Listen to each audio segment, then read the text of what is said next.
Meus amigos, o fim se aproxima. Depois de 13 dias, com 4 jogos todos os dias, foram muitos jogos, muitas emoções, muita coisa acontecendo. Pela primeira vez estamos com o dia inteiro sem jogos do Mundial de Clubes. Mas a notícia boa é que isso é porque o mata-mata já vai começar. Se até aqui estava sendo muito emocionante, daqui pra frente vai ser muito mais. Perdeu? Tá fora. Não tem mais desculpa, não tem mais choro sobre o calor.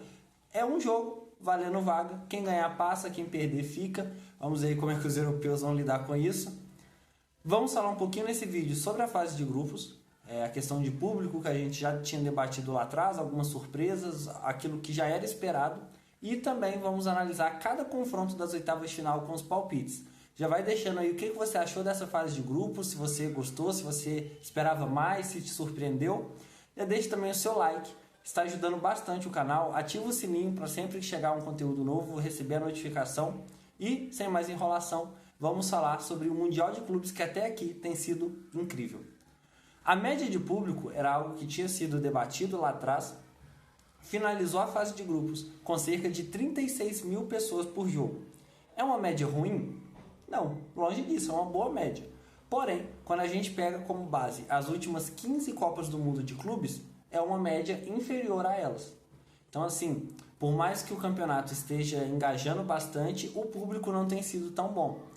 Mas eu confesso que eu esperava menos. Achei que principalmente na fase de grupos não teria tantas pessoas assim. A gente sabe que os Estados Unidos não têm um foco no futebol. O basquete, futebol americano, o beisebol são muito mais populares lá. Mesmo assim, conseguiu uma média de 36 mil. A tendência é que essa média aumente agora na mata-mata, porque são jogos mais decisivos, com grandes clubes. A tendência é essa média aumentar. Vamos ver aí quanto que vai finalizar então. 36 mil foi a média de público. E isso, um palpite meu. É algo bom para o Brasil, pensando que o Brasil, a CBF já entrou em contato com a FIFA para tentar sediar a próxima Copa do Mundo de Clubes que acontece em 2029. Então vai ser de 4 em 4 anos, em 2029 é a próxima, não tem uma sede definida. O Brasil se ofereceu. E eu acho que a FIFA, na segunda Copa do Mundo de Clubes, independente se vai ser no Brasil ou não, vai escolher um país com muita tradição no futebol, que seja mais fácil das pessoas irem, que mesmo que as pessoas não viajem, tenham um público já fixo ali daquele país, porque a gente sabe que nos Estados Unidos isso não acontece, justamente porque a FIFA quer consolidar a marca. O engajamento está muito alto. Todo mundo falando do Mundial de Clubes, a repercussão tem aumentado, tende a aumentar ainda mais no mata-mata, mas a FIFA vai querer, na segunda edição, consolidar o campeonato. Essa primeira foi algo novo, algo diferente. O pessoal viu que é bom, viu que está dando certo. Eles querendo consolidar, vão querer escolher um país com tradição no futebol e o Brasil se oferecendo é um forte candidato. Hoje, talvez o grande favorito para ser a sede seja, de fato, Espanha, Portugal e Marrocos, que vão ser as sedes da próxima Copa, a Copa de 2030, e usariam o Mundial de Clubes como um evento teste. São países com tradição, Espanha, Portugal, Marrocos ali com a população também que é apaixonada por futebol. Então, se fosse esses três, eu acho que não seria algo ruim também. Eu acho que ou é Espanha, Portugal e Marrocos, ou vai ser o Brasil na próxima. Diz aí, né? Tomara que seja aqui no Brasil. Imagina, a próxima, grandes jogadores, tudo aconteceram aqui no nosso país, ia ser muito legal. Bom, talvez eu acho que o grande destaque positivo da Copa do Mundo de Clubes tenham sido as equipes brasileiras. O Monterrey também foi uma grande equipe, jogou muito bem, passou de fase. Mas eu acho que o Brasil conseguiu consolidar aquilo que a gente já vinha falando há bastante tempo, de como que o nosso futebol evoluiu, como que a gente cresceu. Os 4 brasileiros conseguiram passar para o mata-mata e foram bons jogos. Tirando ali o jogo do Palmeiras com o Inter Miami, o segundo tempo do Botafogo ali contra o Seattle especialmente, e o começo de jogo ali do Fluminense contra o Mamelodi Sundowns, os brasileiros jogaram muito bem. Conseguiram vitórias muito importantes. A vitória do Botafogo contra o PSG já é histórica, independente do que aconteça com o Botafogo no Mundial. Flamengo ganhando do Chelsea do jeito que foi muito especial também. Fluminense segurando e jogando melhor que o Borussia. Agora, a questão é, estamos no mata-mata. Vamos começar a hora que vai, de fato, determinar quem vão ser os 8, os 4 melhores equipes do mundo. Um brasileiro a gente já tem garantido, porque o confronto é entre brasileiros. Agora, será que algum brasileiro vai conseguir eliminar um europeu ainda nesse mata-mata? a gente tem a primeira possibilidade no jogo Flamengo e Bayern e o Fluminense pega a Inter de Milão. Será que alguma dessas duas equipes vai conseguir eliminar o europeu? Caso isso não aconteça, a gente vai ter mais uma chance ainda nas quartas de final. Ou o Palmeiras ou o Botafogo, a gente vai falar disso mais pra frente, vão enfrentar ou o Benfica ou o Chelsea. Mas eu acho que, para coroar tudo que foi feito até aqui pro futebol brasileiro, se alguma equipe brasileira eliminasse um europeu, independente de quem seja agora no mata-mata, seria de fato para a gente entender que subimos um degrau, nos consolidamos entre os 4, entre os 8 melhores equipes do mundo, uma equipe do futebol brasileiro, e que a gente tem muito potencial, que a gente possa conseguir assim potencializar ainda mais isso. Então, o impedimento semiautomático seria algo que melhoraria muito o Brasileirão. Uma padronização ali nos direitos de transmissão, direitos de imagem, esse tipo de coisa que iria agregar muito na internacionalização da marca. Ia ser, assim, talvez o último grande salto que o futebol brasileiro precisa para melhorar a condição financeira e, de fato, bater de frente com as equipes ali da Europa.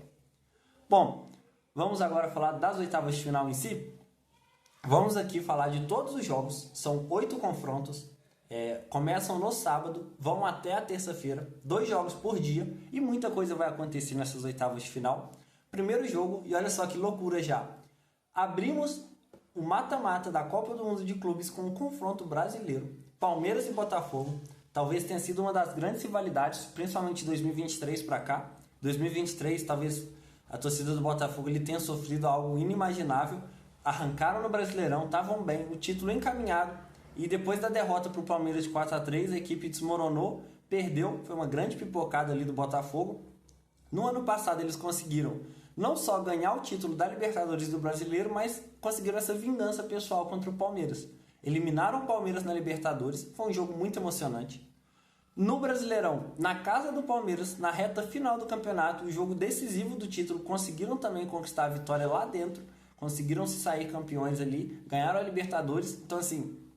O Botafogo conseguiu a vingança, vamos para o desempate, será? Dá para colocar assim? E na melhor competição de clubes ali do mundo, um dos dois já está garantido nas quartas de final. Resta saber quem vai ser. Então sábado, 1 da tarde, esse jogaço aí. Eu fico imaginando como que vai ser a cabeça, porque um desses dois clubes está simplesmente lascado, porque vai ser eliminado por um clube brasileiro no Mundial de Clubes. Então assim, a zoação que já ia ser grande vai aumentar ainda mais por saber que um rival está eliminando eles e avançando no mata-mata. Meu palpite, quero que vocês deixem aí nos comentários também o palpite de cada jogo aí de vocês. Eu acho que o Botafogo vai passar. Por mais que não seria nenhum absurdo mesmo, é um jogo assim, 55% para o Botafogo, 45% para o Palmeiras, está bem apertado. Acho que o Botafogo vem num momento melhor, principalmente no Mundial. A vitória contra o PSG deu uma grande moral, o time jogou bem com o Atlético de Madrid, mesmo com a derrota. Acho que o Botafogo vem num momento melhor, tem talvez mais poder de fogo ali do que vem apresentando. O Igor Jesus vem numa grande temporada, num grande momento, de uns meses para cá ele está num nível muito alto. Savarino, os jogadores ali da defesa estão muito maduros do Botafogo. Então meu palpite é que o Botafogo avança para as quartas de final, mas caso o Palmeiras passe não seria nenhum absurdo de se imaginar. Ainda no sábado, 5 da tarde, vamos ter o confronto Chelsea e Benfica. Então, quem passar de Palmeiras e Botafogo pega quem passar de Chelsea e Benfica. É um jogo assim de duas equipes que não estão na primeira prateleira do futebol europeu. Tanto o Chelsea quanto o Benfica estão ali. O Chelsea ainda vem se reformulando, um elenco muito caro, muito jovem. Não conseguiu dar liga, oscilou bastante na temporada. Mas mesmo assim, o meu palpite é que o Chelsea consegue avançar para a próxima fase. Então, Chelsea, meu palpite, passa para as quartas de final. E aí seria Chelsea contra Botafogo, na minha visão, porque já que o meu palpite é que o Botafogo passa, mas poderia ser também um Chelsea e Palmeiras. Imagina aí a vingança, talvez, do Palmeiras.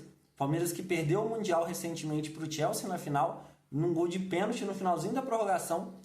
Poderia ser, sim, o reencontro de uma final de Mundial de Clubes tão recente.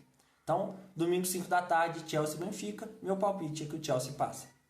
Já no domingo, 1 hora da tarde, a gente vai ter o confronto mais desequilibrado de toda oitavas de final. E eu diria que, de todo o mata-mata, nenhum confronto, nenhum jogo nas quartas, na semi ou na final vai ser tão desequilibrado quanto PSG e a equipe do Inter Miami. Eu estou até aqui com a camisa deles, mas assim, seria uma loucura pensar que o Inter Miami, que talvez tenha sido a grande surpresa até aqui, Eu imagino que pouquíssimas pessoas apostariam que o Inter Miami ia estar no mata-mata, mesmo jogando em casa. Ele conseguiu avançar, fez bons jogos, teve grandes momentos, por mais que em alguns momentos eles foram totalmente dominados, conseguiram se segurar. O goleiro deles vem fazendo um grande Mundial de Clubes. E aquilo, lá na frente eles têm Busquets, tem Messi, tem Suárez, que destruiu contra o Palmeiras. Messi fazendo gols importantes também, jogando muito. É totalmente inimaginável a gente imaginar que o PSG vai sair para o Inter Miami. Então, meu palpite é que o PSG vai atropelar o Inter Miami e ir para as quartas de final. Também no domingo, talvez o grande jogo, quando a gente pensa numa equipe brasileira contra a europeia, Bayern de Munique contra Flamengo. Esse grande duelo, talvez uma das grandes equipes da Europa de todos os tempos contra uma grande equipe também aqui no Brasil, que é o Flamengo, a maior torcida do Brasil, uma das maiores do mundo, vão se enfrentar valendo vaga nas quartas de final. Por mais que o Bayern ele tenha decepcionado, ele perdeu o jogo para o Benfica, beleza, ele começou reserva ali, no segundo tempo colocou alguns titulares, perdeu muitos gols, o Sané em especial, que está indo embora, termina com uma passagem assim, muito apagada essa reta final, muitas críticas ao Sané, perdeu vários gols e acabou gerando esse confronto para o Bayern. É difícil, vai dar jogo, o Flamengo tem uma boa equipe, o Flamengo dominou totalmente o Chelsea, principalmente no segundo tempo, então mostrou que o Flamengo no nível europeu é competitivo sim, tenho certeza que o Felipe Luiz, que é um grande técnico, ele está já planejando o que eles vão fazer no domingo, mas o meu palpite é que o Bayern passa, mesmo oscilando um pouco na temporada, em alguns momentos, principalmente a defesa ficou muito exposta, e é algo que o Flamengo vai explorar com certeza, mas eu acho que o Bayern de Munique ali com Harry Kane, Musiala, eles vão conseguir ganhar o jogo e vão para as quartas de final, ali vão vencer o Flamengo. Na segunda-feira, 4 da tarde, vamos ter simplesmente Fluminense e Inter de Milão. O atual finalista da Champions enfrenta a equipe brasileira do Fluminense. Tem tudo para ser também um grande jogo. A Inter não vem num bom momento, por mais que eles tenham tido todo o hype lá atrás, na reta final da temporada, podiam ganhar tríplice coroa, acabaram perdendo tudo, tomando 5 na final da Champions. Começaram o Mundial muito mal, empates assim, com gols achados. A Inter merecia perder alguns jogos ali contra equipes inferiores, mas conseguiu passar, ganhou do River na última rodada, passou em primeiro. Meu palpite é que a Inter de Milão passa, porque o Fluminense também não vem jogando um grande futebol. O Fluminense oscila bastante e tem assim decepcionado um pouco talvez na temporada. Renato conseguiu melhorar o time, em alguns momentos o Fluminense vem muito bem, a grande esperança ali o John Arias, mas eu acho muito difícil que a Inter de Milão não consiga vencer o Fluminense, mesmo que vai dar jogo, vai ser equilibrado, mas o Fluminense, eu acredito que vai perder esse jogo para Inter de Milão. Dando sequência então aos jogos, na segunda-feira, 10 da noite, teremos Manchester City contra Al Hilal. Algo que eu queria falar desde o início é que talvez o Manchester City tenha sido a pior notícia para os clubes brasileiros. Você pode pensar, poxa, mas como assim o Manchester City é a pior notícia para os clubes brasileiros, sendo que ele nem vai enfrentar um brasileiro? É porque o Manchester City começou, de fato, o Mundial de Clubes não estando 100%. Claro, foi feita uma reformulação, foi feito ali novas contratações, foi uma temporada bem decepcionante do Manchester City, mas eles começaram ali tranquilos, foram ganhando do Wydad Casablanca, do Al Ain, jogos assim, mornos do Manchester City. Última rodada valendo o primeiro lugar contra a Juventus, que vinha sendo um dos destaques do Mundial até aqui. Simplesmente o Manchester atropelou. Foi 5-2 para o Manchester City. Foi assim, um passeio, direito a golaço do Savinho, o Haaland entrando e fazendo gol. Então, o City veio muito bem, num grande momento, principalmente estando no mata-mata agora. Então, assim, a melhor hora para o City jogar o que ele está jogando é agora, e o clube está se encaixando muito bem. A gente sabe que o Guardiola é um grande técnico, foram feitas ótimas contratações e o clube parece ali renovado. Por mais que o Al Hilal já tenha mostrado que é de fato uma equipe forte, os reforços mudaram o time de patamar a nível mundial, eu acho muito difícil que o Manchester City não se classifique, talvez até com uma certa tranquilidade, se ele jogar com o pé no acelerador. Vamos ver aí, vai ser o jogo de segunda-feira à noite. Terça-feira, 4 da tarde, um grande jogo também, Real Madrid contra a Juventus. O Real Madrid, assim como o Manchester City, colocou o pé no acelerador, principalmente nesse último jogo. Foram jogos mornos no início.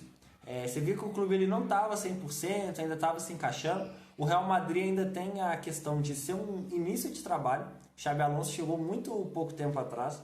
Ele treinou a equipe poucos dias antes ali do Mundial. Então agora que ele está começando a colocar as ideias dele em campo. E o clube começa a corresponder, fez um bom jogo contra o Red Bull Salzburg. Principalmente do meio ali do primeiro tempo para o final, o clube conseguiu fazer os 3 gols, ficou 3-0 o jogo. Passou em primeiro, garantiu a vaga. Eu acho que, por mais que a Juventus tenha jogando bem, camisa 10 ali, o Yildiz, é um grande jogador, o turco, é uma promessa do futebol europeu ali. Eu gosto muito dele, é um baita jogador e tem tudo para ser um dos melhores do mundo muito em breve.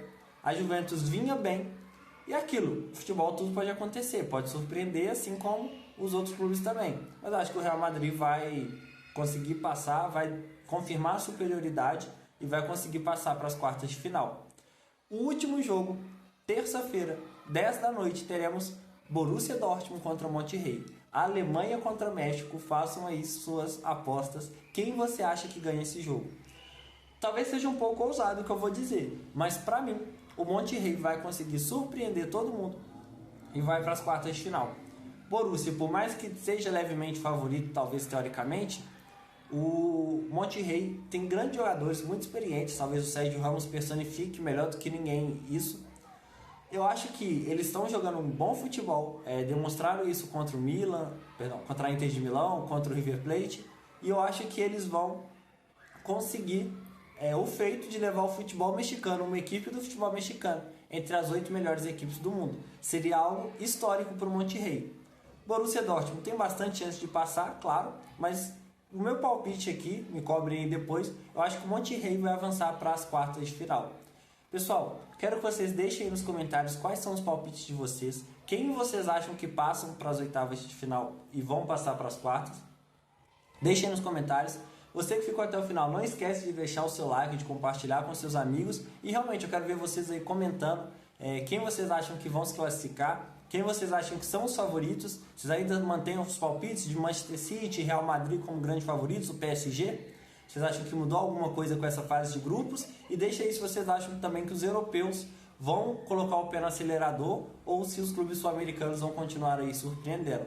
Galera, muito obrigado aí você que ficou até o final. Deixa o like, um abraço e tchau, tchau.